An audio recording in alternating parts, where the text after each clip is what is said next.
Bonjour,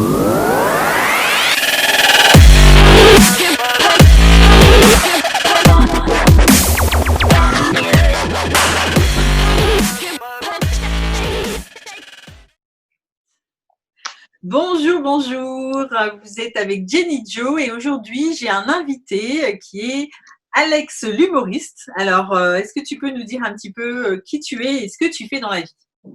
Alors, bonjour Jenny, bonjour à tous ceux qui nous suivent ou nous suivront, hein. Ouais. C'est Alex l'humoriste, je suis étudiant, togolais d'origine, vivant en France depuis 3 ans. Et alors, je fais du stand-up. Je suis humoriste stand-upper et voilà, je suis venu défendre les couleurs du stand-up en France. D'accord. Alors, est-ce que tu peux nous préciser, parce que même moi, j'entends souvent le terme stand-up, mais en fait, c'est quoi? C'est un style particulier? C'est une technique particulière? C'est quoi le stand-up? Alors, le stand-up, c'est un style d'humour particulier.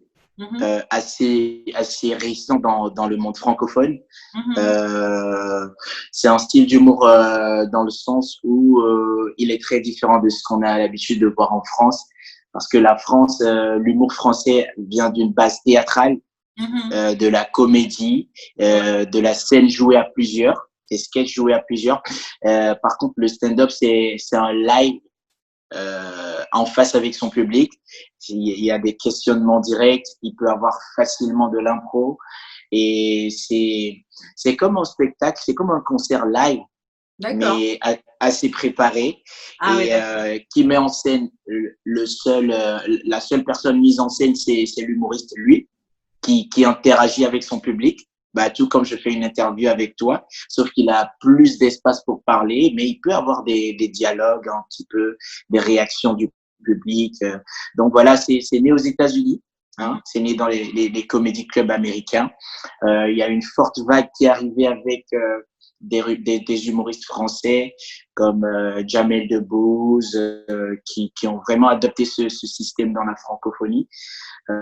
Même si il y avait des pionniers de l'humour comme De Vos, même Coluche, des fois, ce qu'il faisait, ça ressemblait un peu à du stand-up. Mais en ce moment-là, c'était pas encore très implanté en France. La révolution est vraiment venue avec les Jamel, avec Gad Elmaleh, dans ses derniers spectacles avant sa grande pause et sa reprise. Et c'est encore tout frais, vraiment, vraiment en Afrique. Voilà, puisque moi, je viens d'Afrique. C'est encore tout frais, c'est tout nouveau. Nous, quasiment ma génération, puisque moi j'ai gagné le concours de l'humour du stand-up au Togo en 2013. D'accord. Donc il commence à y avoir des concours ou des choses comme ça, des rencontres. Ouais, moi j'ai reçu de la visibilité grâce à un concours qui était organisé par une agence de téléphonie dans mon pays, qui s'appelait je vais pas faire de la pub. Oui, c'est ça. Alors, donc du coup, moi j'ai gagné en 2013. Et voilà, et c'est cette vidéo-là qui m'a vraiment fait tourner un tout petit peu dans la sous-région, Côte d'Ivoire, Gabon, etc. Voilà. Du coup, le stand-up, il est tout frais en Afrique francophone. C'est vrai qu'il est un peu plus développé dans le monde anglophone, au Nigeria, au Ghana, par exemple, où il y a des jeunes stand-uppers qui quasiment vivent de ça.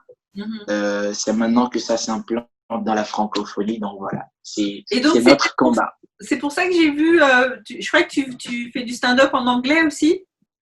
Oui, je le fais dans les 2 langues, histoire déjà de me différencier. C'est vrai que la forte inspiration de tous les stand-uppers, moi je vais pas être du genre à mentir, c'est le monde anglophone, parce que c'est leur truc, c'est leur espace. En fait, on a tous commencé en répétant des sketchs des humoristes anglophones. D'accord. Mais il fallait les citer.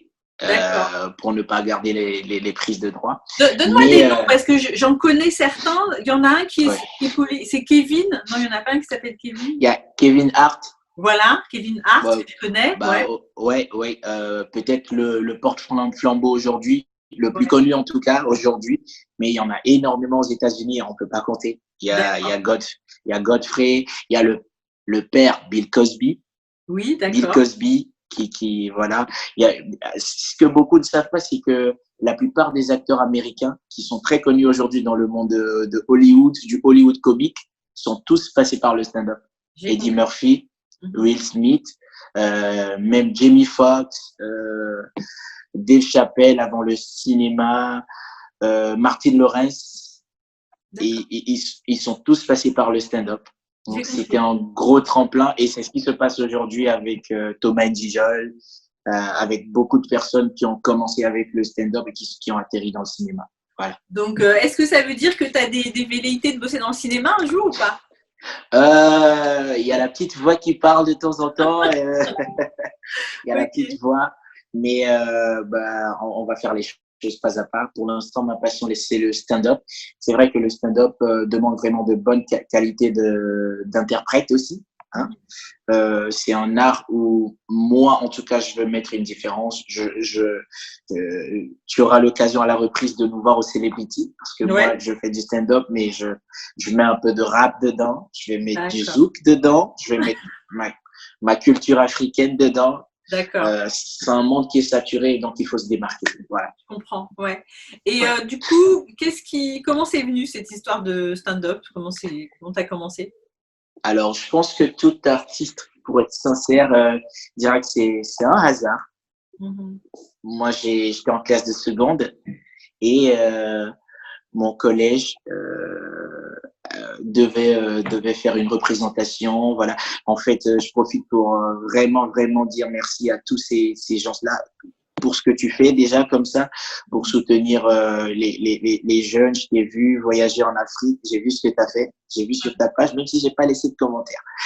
Donc du coup, voilà, il y avait une initiative comme ça qui mettait en compétition tous les collèges à l'école. Chez moi, du coup, on cherchait, il y a un humoriste togolais qui s'appelle Alpha Ramsès, qui est un peu mon inspiration, mon mentor, celui dont j'ai rejoué le premier sketch pour la première fois. Il y a mon professeur de français qui me dit Alex, il faut qu'on participe à cette compétition, mais j'ai besoin que tu refasses ce sketch d'Alpha Ramsès. Je te vois bien dedans. Moi, à la fin du cours, je voulais rentrer, donc j'étais en train de fuir. Oui. J'aurais peut-être jamais découvert ma vocation. C'est ça. J'étais en train de fuir avec mon pote et il nous trouve à la porte. Il dit non, reviens. La répétition. Et on était 3. Il y a un de mes camarades qui a rejoué le sketch. Le second l'a rejoué. Il n'était pas satisfait.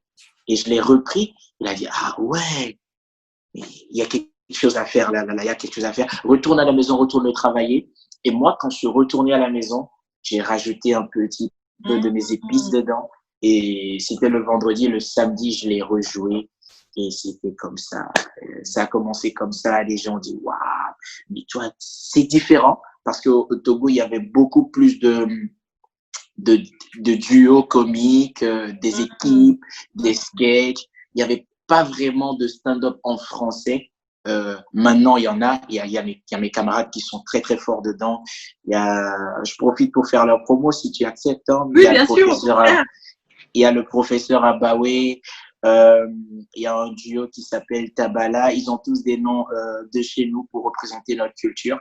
Ouais. Donc voilà. Alors, j'ai joué le samedi et voilà, ça a commencé comme ça. Et chaque dernier samedi du mois, il y avait le collège qui devait présenter quelque chose. Ben, à chaque fois, on me donnait toujours le thème humour. Voilà. On me disait, ah, toi, humour. Toi. Et ça a commencé comme ça. Il me disait, bah, écris-nous un sketch sur ça. Et voilà, j'étais devenu l'humoriste du collège protestant à Lomé. Mais du coup, ça veut dire que comment dirais-je? Le fait de, justement, parce qu'il y a le fait de jouer, de reprendre des sketchs, ok, mais à la base, tu ne savais pas écrire, donc c'est venu naturellement. Tu vois, parce qu'en plus, écrire pour faire rire, tu vois ce que je veux dire? Parce que écrire des poèmes, des machins, ok, mais écrire pour faire rire, c'est quand même particulier, quoi. C'est très, très compliqué. C'est très compliqué. Il faut beaucoup de matière. Ouais. Il faut s'informer. Il faut lire. Aux États-Unis, ils ont la chance d'avoir des joke writers, ce qui est arrivé des gens qui écrivent et que tu payes. En fait, l'humoriste, son vrai boulot, c'est pas vraiment écrire. Il y a des gens qui sont spécialisés dans l'écriture qui sont très, très forts. Après, il y a des humoristes comme Jerry Seinfeld, par exemple, qui ont réussi à développer des techniques d'écriture vraiment magnifiques et qui marchent. Voilà. En France, il y a Christine Bérou qui est très, très forte. que j'admire personnellement. Et en France, je pense qu'il y a plus de personnes qui commencent par écrire. Pour d'autres, il y a Fabrice Eboué qui est excellent, qui a une plume excellente. Donc voilà, l'écriture, c'est tout un autre domaine. Il faut que les gens comprennent aussi. L'humoriste n'est pas forcément celui qui écrit ses sketchs. J'ai compris. Pas forcément. D'accord, donc c'est vraiment une forme de jeu. Oui. Et du coup, effectivement, d'accord, c'est une forme de jeu et on peut avoir, c'est un peu comme le chanteur, il sait chanter, il sait pas forcément écrire, mais le mec qui écrit les chansons, il sait pas nécessairement chanter. Et donc, du coup, je comprends. Exactement. Il y en a plein aux États-Unis qui écrivent uniquement pour des gens qui sont jamais montés sur scène. Ouais, par contre, il y a des humoristes qui ont l'avantage de savoir écrire, de savoir. Aux États-Unis, ils ont développé des techniques pour des livres, des livres. Ils ont sorti des livres. Il y a une école d'humour au Canada. Voilà. J'espère que des gens comme toi, vous allez penser à des trucs comme ça en Afrique francophone, parce qu'on aura vraiment besoin. Il faudrait qu'on parle peut-être de faire peut-être des stages ou des trucs comme ça. Exactement. Une semaine de stage ou un week-end de stage avec les jeunes. Tu vois, c'est des idées. Enfin, moi, je sais que j'aimerais bien apporter ce côté, permettre aux jeunes de vivre des nouvelles expériences, d'aborder des nouveaux métiers, d'aborder, tu vois, dans la pratique. Et tu vois, faire des stages courts de 2 jours, intensifs, où pendant 2 jours, on va travailler, pourquoi pas, sur l'écriture, travailler sur de la mise en scène, travailler sur etc., pour permettre d'avoir une première une idée. Crois-moi, le monde francophone sera reconnaissant pour toi, agis pour ça, si tu y travailles. Parce que c'est le défi que moi j'ai eu au début, c'était très compliqué. Quand on écrivait, on voyait que ça tendait vers le théâtre. Quand on écrivait, on voyait que ça tendait plus vers le théâtre, puisque moi je suis togolais, on est d'influence francophone. On regardait plus les humoristes français, on regardait Michel Leb, Michel Leb déjà qui a fini par faire du stand-up aussi. On regardait beaucoup d'humoristes français qui étaient dans du théâtre. Pour beaucoup d'entre eux. Elise Moon, qui est formidable dedans. Mais je voyais que ça tendait plus vers le théâtre. Je ne retrouvais pas cette touche de stand-up-là jusqu'à ce que je ne m'imprègne vraiment du monde anglophone, certains livres, je ne lise les biographies, que je ne vois la façon de penser de beaucoup de personnes. Il y a des blagues partout. Il suffit de savoir comment les tirer. J'ai compris, d'accord. Donc, c'est très intéressant. Enfin, en tout cas, moi, ça me parle et je pense que ce serait bien par exemple, moi, je sais qu'il y a un truc que j'aimerais bien faire, tu vois, j'ai commencé à travailler dessus, mais comme je fais beaucoup de choses, je me suis pas totalement penchée sur le sujet. Moi, j'aimerais bien, ça fait partie, tu sais, je fais du développement personnel. Et donc, moi, dans ma démarche, j'ai aussi envie de sortir des cases. Et du coup, j'aimerais bien faire un spectacle, mais sur le développement personnel, tu vois. Mais de l'amener parce que, un livre ou une conférence, c'est toujours sérieux. Moi, justement, j'adore l'humour. Je trouve qu'il n'y a rien de… Enfin, tu vois, pour rendre quelqu'un heureux, je sais pas, des fois, tu te sens pas bien, mais tu vas écouter une vieille blague pourrie et puis tu t'es mort de rire pendant… et c'est hyper important, l'humour. Et je trouve que des fois, on est dans cette société trop sérieux. Et c'est pour ça que j'avais envie de… je pense que je vais faire une série comme ça avec des gens qui… Parce que je pense que c'est une énergie qui est aussi importante, tu vois. La légèreté, l'humour, tu vois, je trouve que c'est un truc qui est vachement important. Et je pense que ça, c'est vraiment un truc qu'on peut apporter en Afrique parce que j'ai l'impression que des fois, les jeunes, ils se prennent un peu trop la tête. Exactement. Donc, ce serait bien les gars, on peut le prendre un peu à la légère, quoi, un peu se moquer de soi, tu vois, je pense que c'est important. C'était mon chant favori, la dérision. L'autodérision, c'était mon chant favori. C'était le seul moyen pour moi de trouver des blagues en ce moment. Parce que je connaissais que moi. Et puis moi, je suis quelqu'un de timide. J'allais plusieurs mois. Franchement, c'est ce que tu viens de soulever par rapport à une idée de spectacle sur le développement personnel. En tout cas, je vois pas beaucoup d'humoristes qui auraient y pensé. Garde-la et te la fais pas voler. Il y a un truc à faire là-dessus parce que tu vois, le développement personnel, c'est toujours genre la sérénité, le machin, le truc un peu tu vois. Et je me dis, mais en vérité, quand tu fais du développement personnel, ça ressemble pas à ça. Tu te prends plein de gamelles, et je pense qu'il y a un truc donc j'ai commencé à travailler justement avec un metteur en scène sur le sujet. Et je crois qu'à un moment donné, ça m'a fait peur. Tu vois, j'ai eu peur. Je me dis non, mais tu vas quand même pas monter sur scène. Tu vois. Ben, Mais je crois que l'idée est à poursuivre et que je vais creuser dans ce sens pour faire un truc à ma sauce. Voilà. Parce que pareil, je fais beaucoup d'autodérision aussi, donc ça marche ouais, bien pour commencer. Ça peut être effectivement le premier matériau en attendant d'avoir plus d'expérience, quoi. ouais, ouais. Ben, on dit qu'il y a beaucoup de choses pour lesquelles il n'y a pas d'âge. Ouais, Je pense que la scène en fait partie.